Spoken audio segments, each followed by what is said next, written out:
നമസ്കാരം. ടീം UDFിലെ മന്ത്രിമാരെ പ്രഖ്യാപിച്ച് നിയുക്ത മുഖ്യമന്ത്രി വി.ഡി. സതീശൻ ഗവർണർ രാജേന്ദ്ര അർലേക്കറിനെ കണ്ട് മന്ത്രിമാരുടെ പട്ടിക കൈമാറി. കോൺഗ്രസിൽ നിന്ന് 11 മന്ത്രിമാർ, മുസ്ലിം ലീഗിൽ നിന്ന് 5 മന്ത്രിമാർ. കേരള കോൺഗ്രസ് ജോസഫ് വിഭാഗത്തിന് ഒരു മന്ത്രിയെ മാത്രമേ നൽകിയുള്ളൂ. Ramesh Chennithala, K Muraleedharan, A P. Anilkumar, Bindu Krishna, Sunny Joseph, P C. Vishnunath, Roji M. John, T. Siddique, M. Liju, K. A. Thulasi, O J. Janeesh എന്നിവരാണ് കോൺഗ്രസിൽ നിന്ന് മന്ത്രിമാരാവുക. കെ. എ. തുളസിക്ക് ടേം വ്യവസ്ഥ.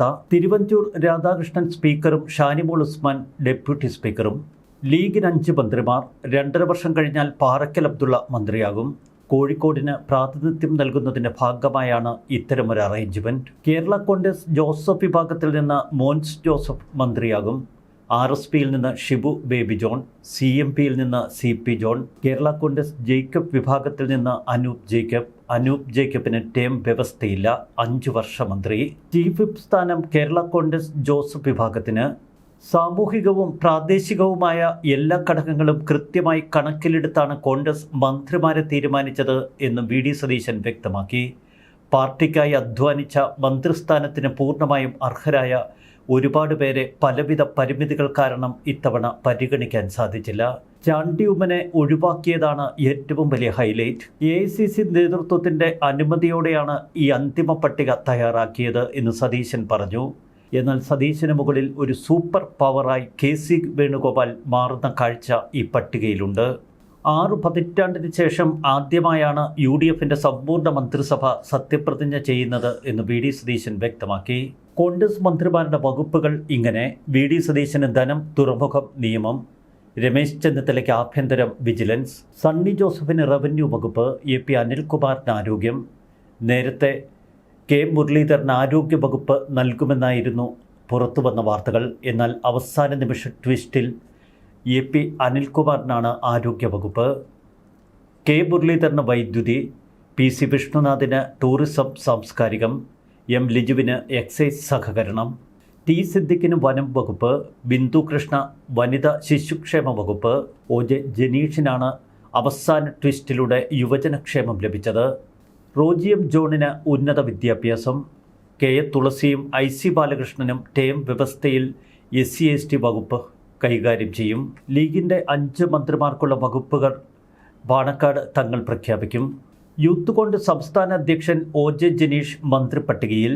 മന്ത്രിസഭ രൂപീകരണ ചർച്ചകൾ അവസാനവട്ടമെത്തിയപ്പോൾ വമ്പൻ ട്വിസ്റ്റുകളും സർപ്രൈസുകളുമാണ് മന്ത്രിസഭ ലിസ്റ്റിലുള്ളത്. ഏറ്റവും ഒടുവിലാണ് വമ്പൻ സർപ്രൈസുകളിലൊന്നായി കൽപ്പറ്റ MLA ടി. സിദ്ദിഖും യൂത്ത് കോൺഗ്രസ് അധ്യക്ഷൻ ഒ.ജെ. ജനീഷും അങ്കമാലി MLA റോജി എം. ജോണും മന്ത്രിപ്പട്ടികയിലെത്തിയത്. KC വേണുഗോപാൽ ശക്തമായ കരുനീക്കങ്ങൾ നടത്തി എന്ന് വ്യക്തം. ആദ്യം മുതൽ തന്നെ മന്ത്രിയാകുമെന്ന് പ്രതീക്ഷിച്ച ചാണ്ടി ഉമ്മൻ പക്ഷേ പട്ടികയിൽ നിന്ന് പുറത്തായി. KCയുടെ പിന്തുണയില്ല ചാണ്ടി ഉമ്മന്. മന്ത്രിമാരുടെ പട്ടിക പൂർണ്ണമായും KC പക്ഷത്തേക്ക് ചാഞ്ഞ കാഴ്ചയാണ് നമുക്ക് മുന്നിൽ. വി.ഡി. സതീശന് തനിക്ക് ഏറ്റവും ഇഷ്ടപ്പെട്ടവരെ പോലും മന്ത്രിസഭയിൽ ഉൾപ്പെടുത്താൻ കഴിയാതെ പോയി. ഘടകകക്ഷികളുമായുള്ള ചർച്ചയിൽ ഇന്നലെ RSPക്ക് ജലസേചനം നൽകുമെന്നായിരുന്നു മുന്നണി അറിയിച്ചത്. എന്നാൽ ജലസേചന വകുപ്പ് തങ്ങൾക്ക് വേണം എന്ന് വാശി പിടിക്കുകയാണ് ഇന്ന് PJ ജോസഫ്. ഷാനിമോൾ ഉസ്മാനു വേണ്ടി ഇതിനിടയിൽ അതിശക്തമായ ചരടുവലികളാണ് സതീശൻ നടത്തിയത്. അൻവർ സാദത്തിന് വേണ്ടി ചെന്നിത്തല കട്ടയ്ക്ക് പിടിച്ചു.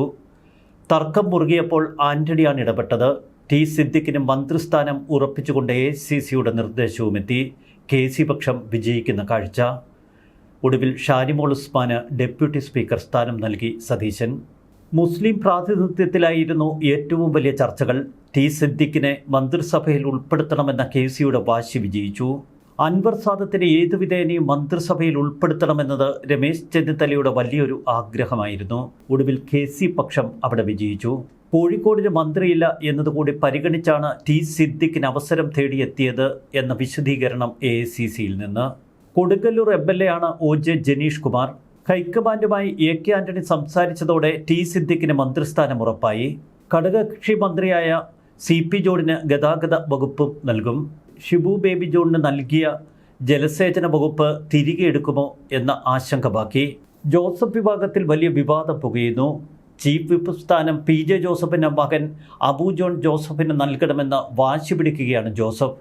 എന്നാൽ ആ സ്ഥാനം പാർട്ടിയിലെ സീനിയറായ തോമസ് ഉണ്ണിയാടൻ പ്രതീക്ഷിക്കുന്നു. PJ ജോസഫിന് ഭരണപരിഷ്കാര ചെയർമാൻ സ്ഥാനം കൂടി നൽകാം എന്ന് കോൺഗ്രസ് അനൗപചാരിക ചർച്ചകളിൽ വാക്കുകൊടുത്തു. മന്ത്രിസ്ഥാനത്തിന് ഫുൾ ടൈം നൽകണമെന്ന അനൂപ് ജേക്കബിന്റെ ആവശ്യം ഒടുവിൽ കോൺഗ്രസ് അംഗീകരിച്ചു. മാണി സി കാപ്പന് ഡെപ്യൂട്ടി സ്പീക്കർ സ്ഥാനം വാഗ്ദാനം ചെയ്തു എന്ന വാർത്തകൾ പുറത്തു വന്നിരുന്നു. പക്ഷേ അതിനിടയിലാണ് ഷാനിമോൾ ഉസ്മാന് ഡെപ്യൂട്ടി സ്പീക്കർ സ്ഥാനം നൽകിയത് സ്ഥിരീകരിച്ചത്. പല കോണുകളിൽ നിന്ന് നിരാശയുടെ പ്രതികരണങ്ങൾ വരുന്നു. മന്ത്രിസഭയിൽ കനത്ത അവഗണനയാണ് തങ്ങൾ നേരിട്ടത് എന്ന് ലത്തീൻ സഭ. 4 MLA-മാരെ സമ്മാനിച്ചിട്ടും ലത്തീൻ സഭയെയും മത്സ്യത്തൊഴിലാളികളെയും UDF ചതിച്ചു. ലീഗിന് ഫിഷറീസ് വകുപ്പ് നൽകുന്നതിലും ലത്തീൻ സഭ കടുത്ത അമർഷം രേഖപ്പെടുത്തി. സത്യപ്രതിജ്ഞാ ചടങ്ങ് ലത്തീൻ സഭ ബഹിഷ്കരിക്കും എന്ന വാർത്തകൾ പുറത്തുവരുന്നു. പല കോണുകളിൽ നിന്നും സമാനമായ പ്രതികരണങ്ങൾ. തുടക്കം തന്നെ VD സതീശന് കനത്ത പരീക്ഷണമായി മാറുന്നു എന്ന് വ്യക്തം. മന്ത്രിസഭാ രൂപീകരണത്തിൽ KC പക്ഷം ശക്തമായ പിടിമുറുക്കി. മുഖ്യമന്ത്രി എന്ന നിലയിൽ VD സതീശന് എത്രമാത്രം സ്വാതന്ത്ര്യമായി പ്രവർത്തിക്കാൻ കഴിയും എന്ന സംശയം ബാക്കി. ന്യൂസ് ഡെസ്ക് മലയാളി വാർത്ത.